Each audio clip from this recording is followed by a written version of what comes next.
여러분 안녕하세요. 생각남입니다. 이번에는 주기적으로 나오는 질문이거나 의문에 대한 답변의 내용을 달아보려고 하는데요. 항상 많은 투자자분들이 긴 하락장이나 행보장에 대한 의심과 두려움 그리고 걱정을 가지고 있죠. 그래서 그런지 확신을 가지지 못한 투자자분들은 아무리 우량한 종목을 가지고 투자를 해도 좋은 투자를 이어가지 못하고 있는 모습들을 심심찮게 볼 수가 있는 것 같습니다. 일단 최대한 본인의 기준에서 안전하게 적절한 수준의 분산 투자를 하면서 최대한의 장기 투자를 한다면 누구나 성공적인 투자를 할 수가 있는데요. 이건 수십 년의 과거가 반복적으로 증명을 해줬죠. 지금 투자를 했는데 내가 손실을 봤다는 분들은 충분하게 장기 투자를 하지 못했거나 아니면 투자를 한 지 실제로 얼마 지나지 않았기 때문이고요. 또는 중간에 참지 못하고 매도를 했거나 종목을 이리저리 옮겨 다녔기 때문일 확률이 아주 굉장하게 높을 겁니다. 그리고 왜 우리가 10년 이상은 투자를 해야 하는 게 좋다고 하는 거냐면 진짜로 대폭락장이 왔을 때는 시장이 회복을 하는데 10년이 걸린 적이 있었기 때문에 그래서 그런 위험성을 가진 주식시장에서는 최소한 10년은 투자를 해야 적어도 손해는 보지 않는다라는 말이 나오는 거죠. 그리고 그 10년을 잘 참아낸 투자자들은 그만큼 같은 금액으로 더 많은 수량을 확보했기 때문에 그 다음 10년을 강한 상승장을 받으면서 100%의 확률로 좋은 성과를 가져갈 수가 있었겠죠.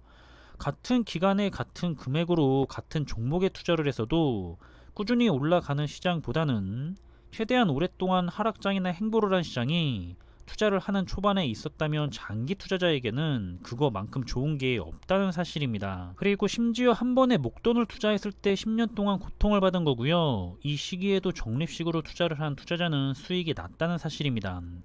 왜 우리가 적립식으로 분할 매수를 하는 것이 더 안전하다는 건지 아주 잘 보여주는 미국의 2000년대 초반의 10년이라고 생각을 하고 있고요. 그래서 예전 영상에서도 꽤 자주 언급을 했었지만 이 암흑기라고 불리던 미국의 2000년대 초반의 10년에도 적립식 투자를 한 투자자들은 나름 좋은 성과를 가져갔습니다.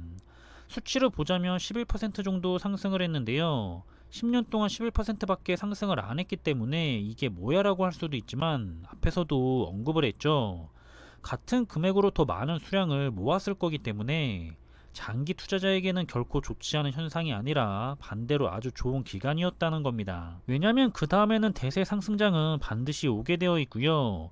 이때 폭발적인 자산의 불림을 가져갈 수가 있습니다. 왜냐하면 다시 한번 말씀드리지만 길었던 하락이나 행보의 시간만큼 같은 금액을 가지고 투자를 했어도 더 많은 수량을 모았을 거기 때문에 훨씬 더 큰 이익을 장기 투자자는 결국에는 볼 수가 있다는 사실을 다시 한번 전달해 드리고 싶습니다. 결국에는 시장이 오랫동안 좋지 못했거나 아니면 오랫동안 대세 상승장을 받았을 때 좋은 종목을 가지고 투자를 하고 있다면 언제나 적립식 장기 투자는 평균 이상의 성과를 보여줬다는 거고요. 이런 반복적인 큰 흐름을 이해를 했다면 그 다음에는 믿고 투자를 하는 거겠죠. 아무리 똥손으로 최고점마다 투자를 했어도 매도를 하지 않는다면 장기 투자는 절대로 손해를 볼 수가 없습니다. 스스로가 손해 시점에서 매도를 했으니까 손해를 본 건데요. 스스로가 손해를 볼 투자를 해놓고 남 탓이나 환경 탓을 하는 건 옳지 못한 것 같고요. 그리고 항상 최저점에서 최고의 투자를 할 수도 없지만 항상 최고점에서 최악의 투자를 할 수도 없죠. 적립식 분할 매수의 장기 투자는 시장의 지수처럼 항상 시장의 평균의 성과는 가져다 준다는 사실을 잊지 마시길 바라는 마음입니다. 그리고 한 가지 더 전달을 하자면 예전 자료를 다시 가져왔는데요. 앞서 2000년대 초반은 시장 지수에 한정해서 암흑기였던 거지 이 시기에도 최고의 우량한 기업들은 대부분이 좋은 성장과 좋은 성과를 계속해서 보였다는 겁니다. 이게 바로 초우량주에 투자하는 마음 편한 투자의 이유가 되기도 하는데요. 오랫동안 시장은 힘들 수가 있어도 초우량주들은 위로 올라갈 힘이 아주 뛰어나기 때문이죠. 그러니까 초우량주들은 그런 오랜 기간 동안 진행이 되는 최고의 암흑기를 받는 것 자체도 힘들고 그래서 걱정을 너무 할 필요도 저는 없다고 생각을 하고 있습니다. 따라서 제가 이런 초우량주에 투자하는 ETF들을 선호하다 보니까 긴 행보장이나 하락장에도 문제가 없냐는 물음에는 이건 어디까지나 본인이 판단을 해야겠죠. 과거의 자료와 함께 반복되는 큰 흐름을 바탕으로 해서 스스로가 믿고 투자를 할 수가 있다면 저처럼 꾸준하게 적립식으로 장기 투자를 하는 거고요. 그렇지 못하다면 더 안전하게 투자를 할 수가 있는 방법을 스스로가 찾아내야 할 겁니다. 물론 미래는 누구도 정확하게 알 수는 없겠지만 저는 일단 최소가 10년 이상 투자를 가져갈 적립식 장기 투자자이기 때문에 미래에도 최상위 기술주 기업들이 4차 산업으로 인해서 장기적으로는 더 높은 성과를 보여줄 거라고 확실하게 믿고 있기 때문에 이런 최상위 기술주 집중 투자 ETF들을 관심 있게 지켜보고 있기도 하고 실제로도 투자를 하고 있다고 보시면 될 것 같습니다. 그리고 사실 이렇게 마음 편하게 투자를 할 수가 있는 가장 큰 이유는 바로 ETF가 가진 장점인데요. 주기적으로 알아서 기준에 맞게 투자 기업들을 리밸런싱 해주기 때문에 걱정 없이 수량만 모아 갈 수가 있다고 생각해 볼 수가 있을 것 같고요.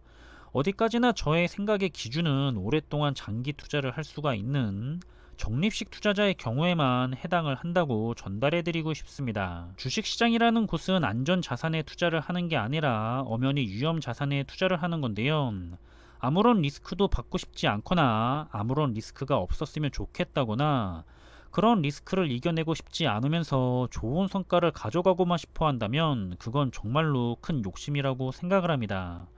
그런 욕심들이 결국에는 투자를 망치는 주요한 원인이 되곤 하는데요. 아무리 훌륭한 투자 종목으로 투자를 해도 스스로가 좋은 가치관이나 기준이 없이 투자를 가져간다면 결국에는 좋은 성과를 가져가기가 힘이 들 겁니다. 정리를 하면 투자 종목이 문제가 아니라 투자를 하는 마음가짐의 문제인 거죠. 스스로가 시장의 변동성을 이겨낼 마음가짐을 가졌는지, 그런 변동성을 활용해서 장기적으로 더 높은 성과를 가져갈 의지와 투자 환경이 준비가 되었는지 다시 한번 확인해 보시는 그런 하루가 되셨으면 좋겠습니다. 그럼 이번에 준비한 내용은 여기서 마무리하겠고요. 저는 다음에 더 좋은 정보들을 가지고 다시 찾아뵙겠습니다. 감사합니다.